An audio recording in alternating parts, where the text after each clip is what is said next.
kind of fiber will work. So my sister said, what are you going to do with these? They're so cute, but what are you going to do with them?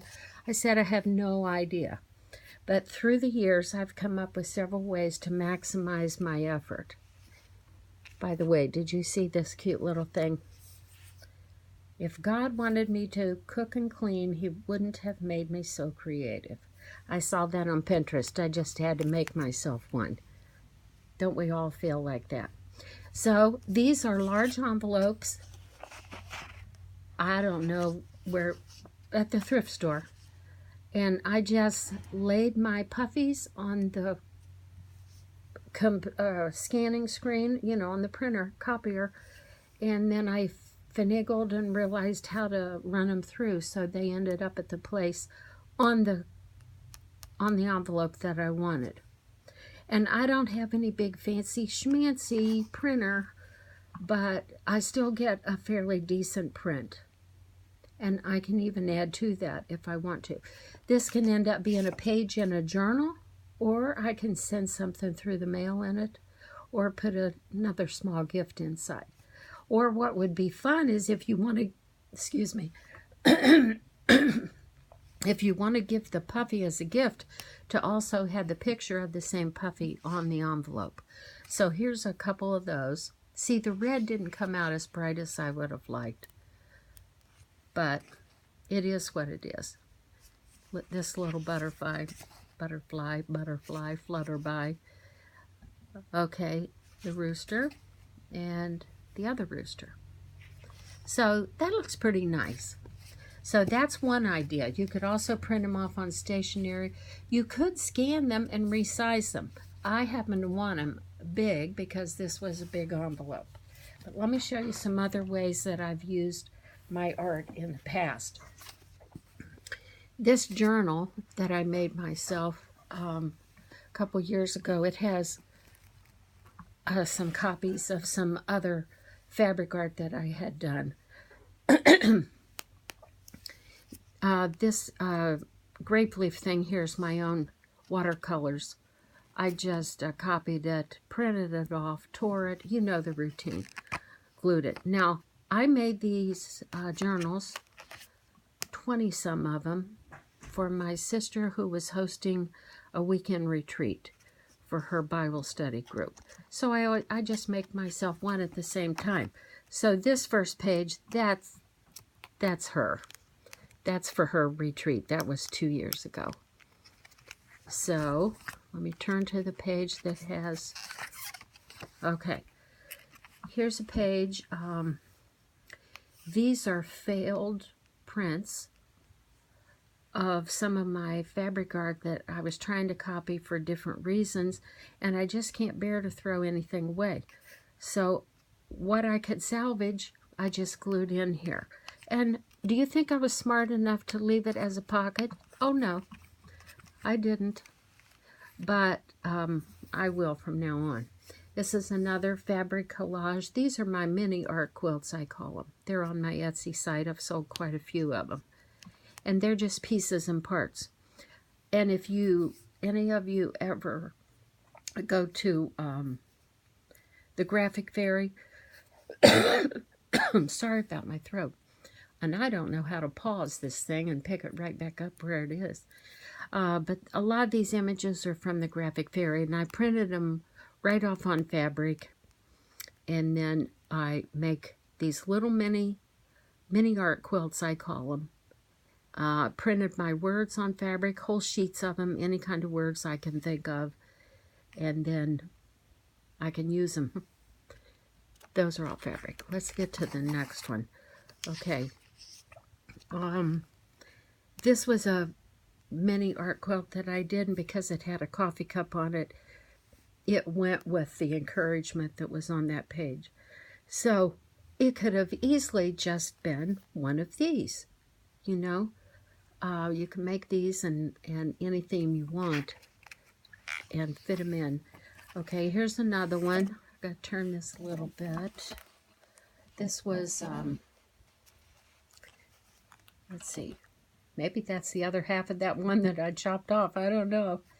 But coffee cup, and The decoration on the coffee cup is the embroidered part of an old linen I found at the thrift store. From the Graphics Fairy right there, Graphics Fairy, scrap of fabric, tulle with shiny glitsies on it. So you get the idea. There are things you can do with it. Here's one more. This one sold on my Etsy site right away. I loved it because it says sometimes you need a little help. That bird needed help, so somebody built him a birdhouse. And these are very vintage antique scraps of a quilt. Just buttons, rubber stamp with embroidery added. Okay, nothing fancy. All right, I have one more thing I'll show you that I do with my images. And I've made greeting cards. Now, these are very large greeting cards, and it was for a reason for what I was going to do with them at the time. But what you're looking at is a print of a mini art quilt. This one's Chinese lanterns, and it's much bigger than this in actuality, but I just put it on the screen and copied part of it, and it became, see if I can reach around here, it became the front of this greeting card. Darn. And then these greeting cards are very, very simple. One of those calendar thingies where you just circle the month, you circle the day, and then for journaling or writing a very long note. So that was a piece of fabric art. Nice way to use it, maximize it. This was another mini quilt right here. A rubber stamp of a dress form, but I actually put a dress on it. That dress was three-dimensional. It actually stuck out. Print from the Graphics Fairy. These words I printed on fabric on my computer and just added some glass beads. And that tossed glass, supposed to look like sea glass kind of thing. Okay, there goes my lighting because the sun went down, so bear with me. Now this was my own butterfly. I drew the butterfly myself. I colored it in with, guess what? Crayons. Did you know that you can color on fabric with crayons? It can even be washed. All you do is color it quite well, get a lot of pigment in the fibers, iron it with a thin paper towel or a napkin on top of it, and it sets the color into the fabric. I get very little on my napkin or my paper towel. Very little of it irons back off. But once you iron it, it's pretty good. There's a lot of tutorials online about even making quilts. Okay, this one's inside plastic. I hope it's not too glary for you. Watering can and a trowel, and I did draw those myself, and they are colored with crayon. But this little dragonfly, that was Graphics Fairy. This was one thing I printed. Isn't that interesting what you can do? And the inside of that card, another one of those. Okay. Same thing. Little piece of fiber art. I think this was the front of a tiny little, I call them grab and go bags that I make. Just like a little swingy purse pouch, enough to hold your car keys and your phone and things like that. So I printed that, and Graphics Fairy, and I drew and colored these two items. How cool is that? Just another way to reuse that fiber art. Okay, this is a little different venue here. I'm just showing it to you because it is a fabric collage of sorts. This is a greeting card. I call it a keeper card. It hangs on the wall after you give it to somebody. And let me show you how it's made on the back. I made this, and that little tab slips right out of that belly band there. And then you can open it up and you can write on that piece of paper, or add photos to that as a photo mat, whatever you want to do. And then it closes right back up. But this tab slipping into that belly band keeps it from flying open if they want to hang it on the wall. So I'll explain this card to you. These were rubber stamps, foam stamps that I cut out myself. The bird, the vines, and the leaves. And then I added the twirlies and the berries. And then I added it to the paper. And I always attach all my fabric to my paper with web fuse. There's 2 or 3 different brands. Wonder Under is one, although I don't like that because it comes with a paper on it. I just like the generic kind that is just nothing but the fibers. I can talk more about that in another video if anybody wants to know. But these were just scraps. Laid them down, sewed them right on through the paper. Just a nice little card, but another way to use your fabric arts. And of course I made copies of this for other things like journal inserts and stuff. And this is timely for this time of year. This also was foam stamps. And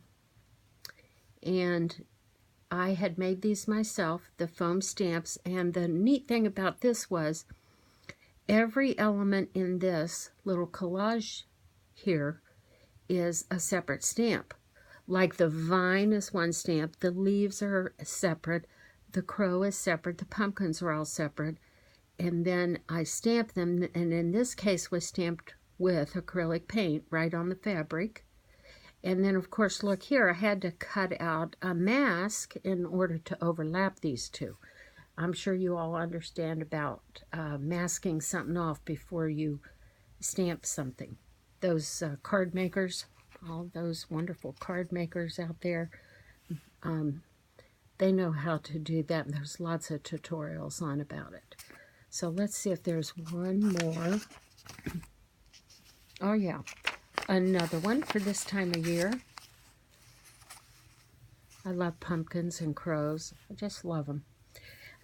This was another foam stamp that I made, and I stamped them on here. I didn't like the print I got, so I took my markers and enhanced it a little bit, especially the crow. I don't know if the paint wasn't wet enough to give me a good print on this one, or if the fabric still had sizing in it. I never did try to work it out because I was busy doing other things. But let's see, I was going to show you one more thing, but maybe it's not close by. Maybe not. Anyways, don't forget about all the things that you can do with your fabric arts, and especially journal pockets. These things are darling in a journal, just absolutely darling. You can mount them on the front as part of your cover or put them inside. Anything you'd want to do. Well, again, come and visit